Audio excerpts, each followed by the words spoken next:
हे बघा, अडचणीतील शेतकऱ्यांना सरसकट कर्जमाफी देत त्यांना 7/12 कोरा करावा अशा आशयाचा ठराव वरुड बाजार समितीने घेतला आहे। बाजार समितीच्या सभेत सर्वानुमते हा ठराव मंजूर करीत तो पुढील कार्यवाहीसाठी तहसीलदारांमार्फत मुख्यमंत्री देवेंद्र फडणवीस यांना पाठवण्यात आला आहे।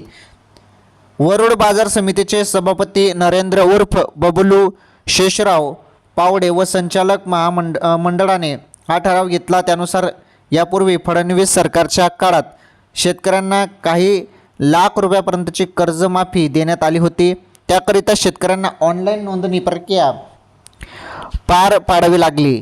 यामधील अनेक पात्र शेतकरी कर्जमाफीपासून वंचित राहिले। तर बघा, तर कर्जमाफीसाठी बघा 7/12 कोरा करावा अशा आशयाचा ठराव वरुड बाजार समितीने घेतला आहे। तर अडचणीतील शेतकऱ्यांना सरसकट कर्जमाफी देत त्यांना 7/12 कोरा करावा अशा जे समितीने वरुड बाजार समितीने घेतला आहे या संदर्भात निर्णय, आणि जे काही ठराव आहे तो मंजूर करीत ते पुढील कारवाईसाठी तहसीलदारांमार्फत मुख्यमंत्री साहेबांकडे तो पाठवण्यात आला आहे।